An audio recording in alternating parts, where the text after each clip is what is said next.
പഴയ കാലത്ത് കുന്നുകളും കാടുകളും ചുറ്റിപ്പറ്റിയ ഒരു ചെറിയ രാജ്യത്ത് ജനങ്ങൾ ശാന്തിയും സമൃദ്ധിയുമായി ജീവിച്ചിരുന്നു.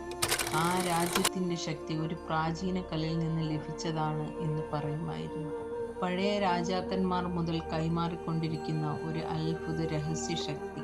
എന്നാൽ ഒരു നിർഭാഗ്യ ദിനം രാജാവ് ഒരു അതിഭീമമായ ശാപത്തിനിരയായി. അദ്ദേഹം അപ്രതീക്ഷിതമായി ബോധം കെട്ടുവീണു. പിന്നെ ആഴത്തിലുള്ള ഉറക്കത്തിലേക്ക് വീണുപോയി. ആർക്കും പരിഹാരം കണ്ടെത്താൻ കഴിഞ്ഞില്ല.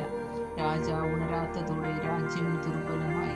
അതിർത്തികളിൽ ശത്രുക്കളുടെ ചുവട് കേൾക്കാൻ തുടങ്ങി. ആ ദുരന്തകാലത്ത് ഒരു യുവ യോദ്ധാവ് രാജ്യത്തിലെത്തി. ഒരു ദിവസം അവൻ കാടിന്റെ അറ്റത്ത് പ്രകാശിക്കുന്ന ഒരു വിചിത്ര കല്ല് കണ്ടെത്തി. അത് സാധാരണ കല്ലല്ലെന്നും അതിനോട് ഏതോ ജീവൻ പോലെയുള്ള സ്പന്ദനമുണ്ടെന്നും അവൻ മനസ്സിലാക്കി. കല്ല് കൊട്ടാരത്തിലേക്ക് കൊണ്ടുവന്നു. രാജാവിന്റെ മുദ്ര നിൽക്കുന്ന മുറിയിൽ അത് വെച്ചു. അത്ഭുതകരം! ആ കല്ല് മൃദുവായ നീലപ്രകാശം പുറപ്പെടുവിക്കുകയും അതിന്റെ പ്രകാശം രാജാവിനെ സ്പർശിക്കുകയും ചെയ്തു. അന്ന് രാത്രി സംഭവിച്ചത് മുഴുവൻ കൊട്ടാരത്തിൽ ഞെട്ടിക്കുന്ന കാര്യങ്ങളായിരുന്നു. രാജാവിന്റെ വിരലുകൾ അല്പം ചിന്തിച്ചു. രാജാവ് നീണ്ട നിദ്രയിൽ നിന്നും പതുക്കെ കണ്ണുകൾ തുറന്നു. കൊട്ടാരത്തിനു ചുറ്റും അപ്പോൾ അസ്വസ്ഥമായ നിശബ്ദതയുണ്ടായിരുന്നു. അവൻ ബോധം വീണ്ടെടുക്കുന്ന നിമിഷം തന്നെ രാജ്യത്തിന്റെ അതിർത്തിയിൽ യുദ്ധത്തിന്റെ കാറ്റ് അടിച്ചു തുടങ്ങിയിരുന്നു എന്ന് അദ്ദേഹത്തിന് മനസ്സിലായി. രാജാവിനരികെ നമ്മുടെ ഹീറോ എത്തി. കല്ലുയർത്തിക്കാട്ടി. ഇതുവരെ സാധാരണമായിരുന്ന കല്ലിൽ ആ നിമിഷം ഒരു പുതുമയുള്ള പ്രകാശം തെളിഞ്ഞു. രാജാവ് ഉണർവോടെ ആ കല്ലിന്റെ യഥാർത്ഥ ശക്തി സജീവമായിരുന്നു. ഇത് സാധാരണ കല്ലല്ലായിരുന്നു. രാജവംശത്തിന്റെ പഴയ ശക്തികൾ അടങ്ങിയ ഒരു പ്രാചീന ഉറവിടം.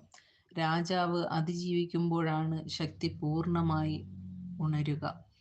കല്ല് രാജാവിന്റെ ഹൃദയമിടിപ്പുമായി ചേർന്ന് ഒരു മൃദുവായ പ്രകാശരേഖ പരത്തുമ്പോൾ യുവാവിന് ഒരു വിറയലുണ്ടായി. ആശയമില്ലായ്മയിൽ പെട്ടിരുന്ന ഊർജം ഇപ്പോൾ തുറക്കപ്പെട്ടുകൊണ്ടിരിക്കുന്നു. രാജാവ് യുവാവിനെയും കൂട്ടി കൊട്ടാരത്തിന്റെ അടിത്തട്ടിലുള്ള പഴയ ആയുധശാലയിലേക്ക് കൊണ്ടുപോയി. അവിടെ ഒരു ശൃംഖലാ കവചം നൂറ്റാണ്ടുകളായി നിലനിന്നതിനേക്കാൾ ജീവിച്ചിരിക്കുന്നത് പോലെ ഒരു പ്രകാശം പുറപ്പെടുവിക്കുകയായിരുന്നു. അത് കല്ലിന്റെ ശക്തി സ്വീകരിക്കാൻ നിർമ്മിച്ചതാണ് എന്ന് രാജാവ് പറഞ്ഞു. ശക്തി കല്ലിലൂടെ കവചത്തിലേക്ക് ഒഴുകുകയും കവചത്തിലൂടെ ഹീറോയുടെ ശരീരത്തിലേക്ക് കടന്നു പോകുകയും ചെയ്തു. അങ്ങനെ രാജാവിന്റെ തിരിച്ചുവരവും ഹീറോയുടെ ധൈര്യവും ചേർന്ന് ഒരു സംയുക്ത ശക്തിയായി മാറി. യുവാവ് കവചം ധരിക്കുമ്പോൾ ശൃംഖലകൾ മൃദുവായി പ്രകാശിച്ചു. അത് അസാധാരണമായി ഭാരം കുറഞ്ഞു. എന്നാൽ അതിൽ ഒരു വലിയ ഉറപ്പുണ്ടെന്ന് യുവാവ്